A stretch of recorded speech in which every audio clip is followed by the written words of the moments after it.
The challenge here is that the remit is increasing, your responsibilities are increasing, but your function size is not increasing, right? You're being asked to do more with, like, I think this was some research we had done. We found that 55% of the companies had procurement budgets get reduced or stay the same, but 100% of them had the savings targets increase, right? The spend per managed by per procurement FTE today is 50% more than it was 5 years ago.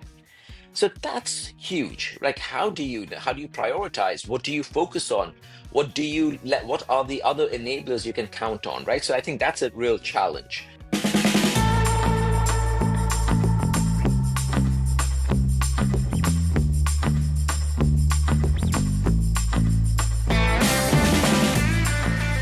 Thank you so much for joining another edition of The Never Ending Climb for a Stronger Supply Chain and Procurement. Today, we have the great pleasure of being joined by Samir. Now, Samir is one of the world's experts in procurement and AI. He's a practitioner, an enthusiast, and one of those people that people turn to for advice. Samir, thank you so much for joining us today. Happy to be here. So, I'd love to start with, how did you get into this supply chain procurement space? Was it one of those like the garage door closed and caught you and pulled you in, or more to it than that?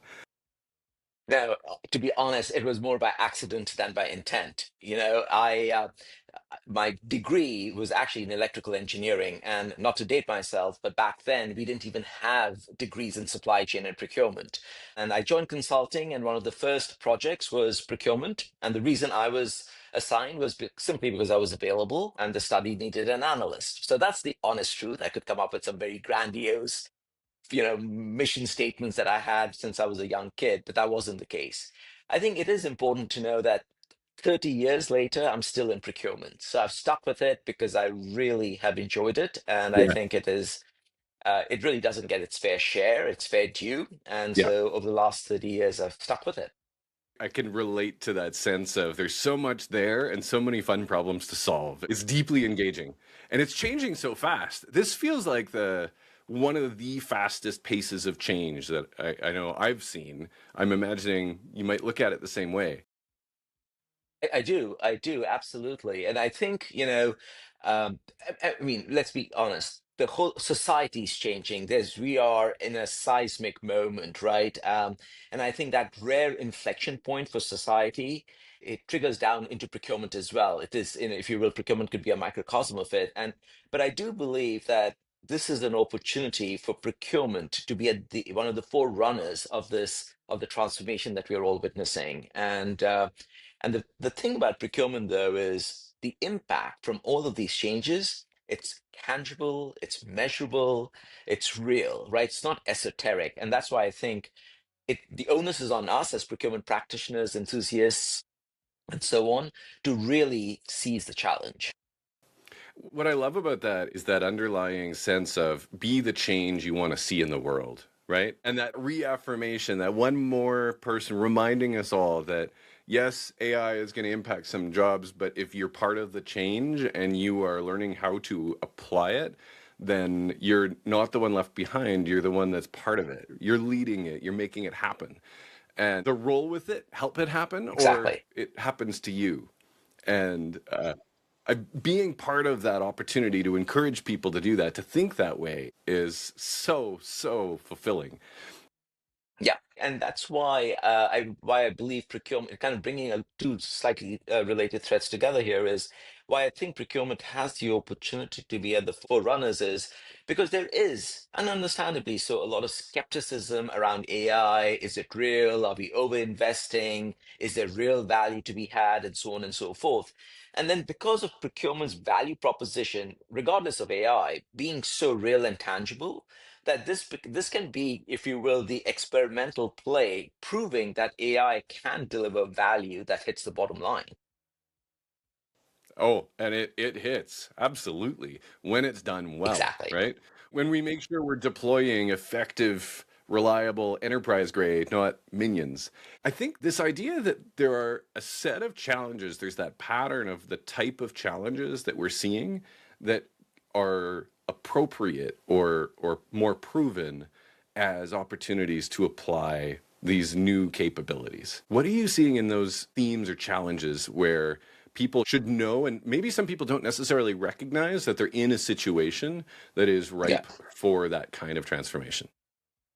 Yeah, I think that's a great question. And I mean, I might just, step back a little bit and talk about there are just some challenges that you're in as a procurement practitioner, right? Like it's hitting you in your face. Yeah. You turn on the news and you're confronted with all the stuff around geopolitics and the complex operating environment that we are all in. I mean, I do believe that we've entered an era of what I would call trade mercantilism and economic nationalism, right? Hmm. It's tariffs replacing trade agreements. In fact, it's an interesting metric. The US trade weighted average tariff rate rose from under 2% in 2024 to close to 17% in October of last year. That is huge and it's causing a reconfiguration of trade corridors, putting a lot of pressure on the cost structure of businesses, which of course then procurement gets involved and they're like having to re-examine their supply base, quickly find new supplies in lower tariff jurisdictions, etc. That's a challenge. Procurement, it's not under the hood, it is out there. You're seeing it, and that is keeping many CPOs, most CPOs up at night, especially given the dynamic nature of tariffs. Tariffs today, gone tomorrow, back again today, and day after, and so on. Just kidding. Yeah, just kidding. Exactly. But then the tariff tornado is on top of what was already a complex operating environment that procurement category managers, CPOs, etc., were facing, right? Inflation, or at least in some parts of the world, being less than the Fed targets that of 2%, at least in the US, and so on. Shortage of skilled labor, welders, electricians, and so on. Supply chain challenges like equipment shortages, not to mention the threat of war, right? This is Yeah. what every single day is confronting the procurement practitioner. Um, I think the other one challenge that I think most CPOs will agree with or should resonate is procurement's being asked to do more with less. It used to be, oh, save money, but it's the role and the remit is expanding way beyond Yeah. saving money to safeguarding supply, supporting sustainability. I like to call it the troika of cost, continuity, and conscience, if you will, right? One of the things that really struck me there is that Yeah, on that troika, it is not purely cost, it's making sure that they have the supply, right? That supply exactly. assurance is what's gotten a lot trickier in the last little while, not least of which for tariffs, especially for maybe some of the consumer products organizations that were used to taking advantage, or some people's entire business was based on, certain low dollar exemptions, as an example. Exactly. That's exactly right. And I think that the challenge here is that the remit is increasing, your responsibilities are increasing, but your function size is not increasing, right? You're being asked to do more with, like, I think this was some research we had done. We found that 55% of the companies had procurement budgets get reduced or stay the same, but 100% of them had their savings targets increase. Right? The spend per managed by per procurement FTE today is 50% more than it was 5 years ago. So that's huge. Like, how do you prioritize? What do you focus on? What are the other enablers you can count on? Right. So I think that's a real challenge.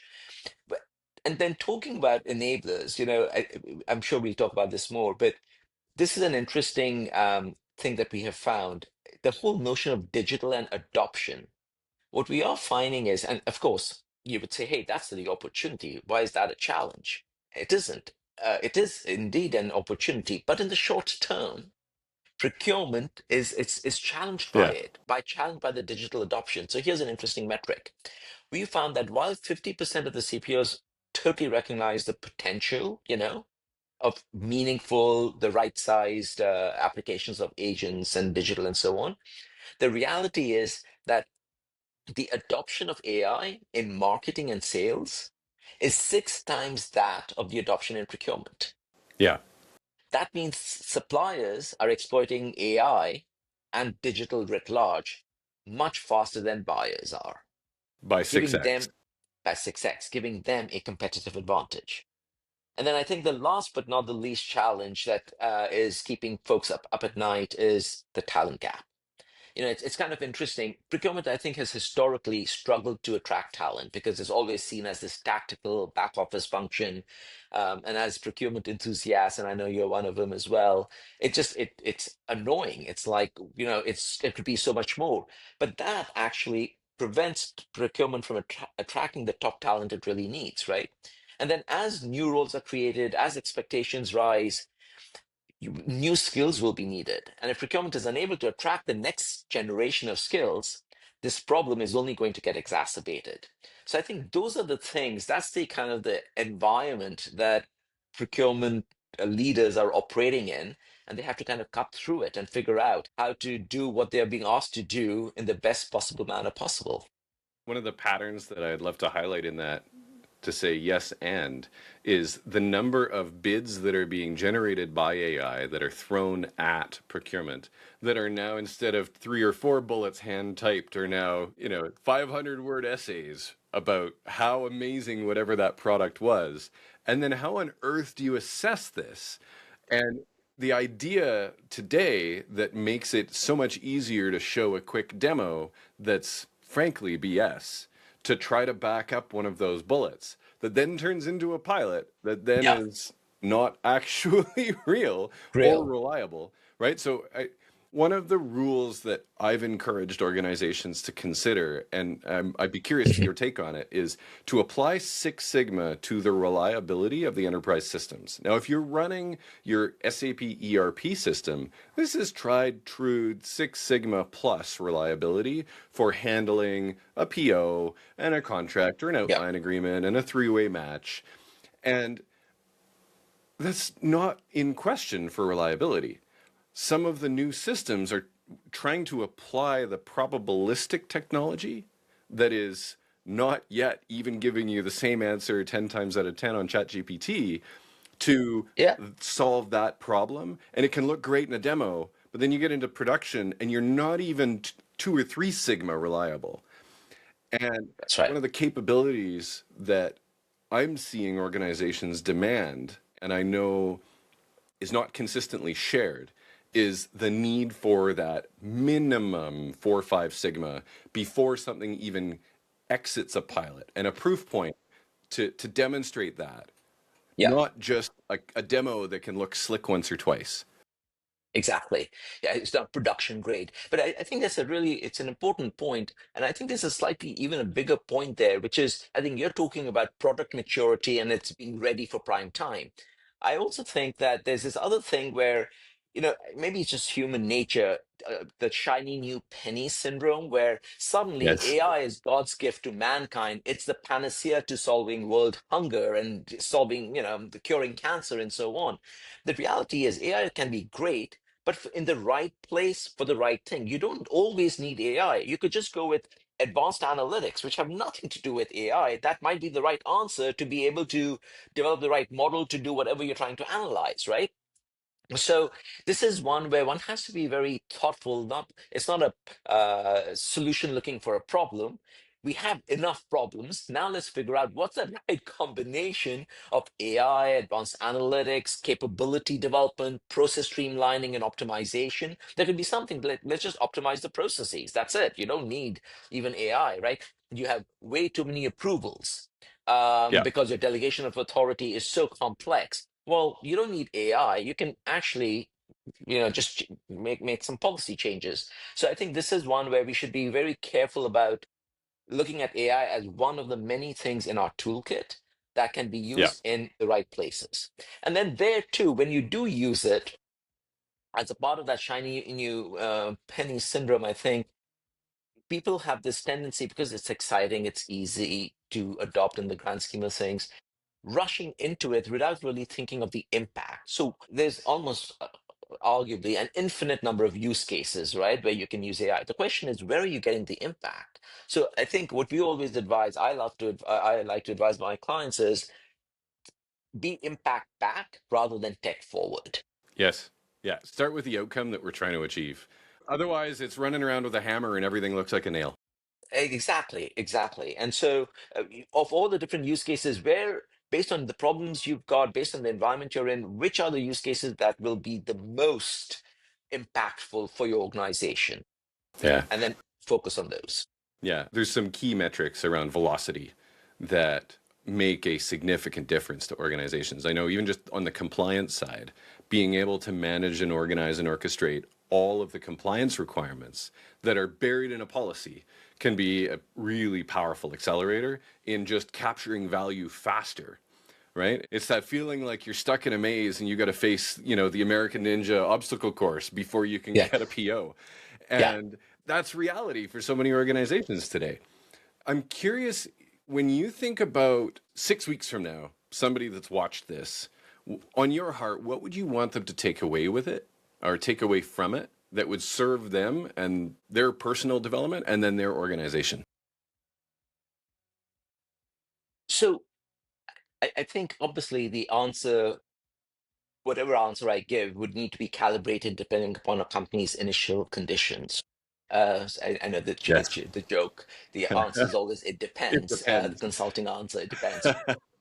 It's But true. jokes, but jokes aside, I do think there are a few things that I would probably maybe just opine on, or at least comment. One is we are at this amazing point, what I think refer to as this inflection point, and we have at our disposal a digital disruption and advancements that we've never had as a society, as a procurement function. There can be a tendency to say, I'll wait and watch. I'll see when the next best thing comes along, when the new advancements are there. I would encourage folks to jump in the game. The cost of doing nothing is prohibitive. It could also be existential. Now, you don't have to jump into the deep end of the swimming pool. You can wade your toes, but the only way you will learn is you learn swimming is by getting in the water, not by just admiring it from the side, right? Similar to swimming, same thing here. You will learn about how AI can be used, how digital more broadly can be used by getting into it. So I would just say, look, get in the game. Life's not a spectator sport. And so over here as well, make sure that you're not just waiting. Number two is think big, start small, scale fast. That's a acronym that, or not acronym, but that's a phrase I like to use for clients in terms of the advice. Have an idea of what your North Star is, where you're trying to go, what's the impact you're trying to achieve. But then, in the spirit of not jumping into the deep end of the swimming pool, think about the areas, do a pilot, but also think about how you will scale the pilot. Because here's a challenge a lot of companies are facing today. It's Yeah. called what we call pilot purgatory. They disperse their focus across 20 different pilots, and they just don't have the wherewithal, the means, etc., to scale them, in which case the impact gets sub-optimized, right? Yeah. So that's number two, being very thoughtful and intentional about how you tackle all this. I think the third thing is there are some key enablers that will allow you to be successful. Data, capabilities, changing the mindset and behaviors of people. Look, the reality is, at the end of the day, technology, more often than not, does what it's supposed to do. It's people who don't, right? So it is important to acknowledge the skepticism and fear that exists about AI, etc. So invest in change management, invest in uh, and I know those are buzzwords, stakeholder engagement and change management, but really acknowledge the fact that people are worried about what this means for them. So how do you build that trust and confidence and equip them with the skills that allow them to do a modified version of their job? Because now that they are being enabled by technology and agents, etc., their job will change, right? And so help them Yeah. be more confident in what they're supposed to do in the future. So don't forget the people dimension, if you will, in all of this. And I think that what I love about your response is it really brings people back to first principles because the technology is not super hard. I mean, remarkably, what was damn near impossible 2 or 3 years ago is now hard, but hard's okay. I don't know about you, but myself, my family, we do hard things, and that's just part of the best things in life are on the other side of something hard. Yeah, yeah, And the process gets to change in ways now that were previously constrained. I echo back what you were saying, and maybe different words, is things that used to constrain us in the process must have A, B, or C condition, or your SOX control must be executed in the following way, Mm. now have a whole new way that they can be compliant without needing some of the, I'll call it the tyranny of old, of things that used to need to be true are no longer the case, and that opens up new possibilities. And then on the people side, this is always the messiest, trickiest, hardest part. And I think that sometimes we need to give ourselves permission that not everyone is going to make the change, but the change is not optional because that's happening one way or the other.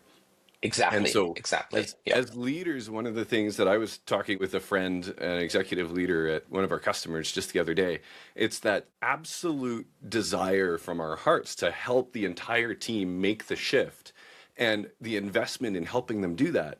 And the recognition that sometimes we've done everything that we can to help that person, but we have to keep going, right?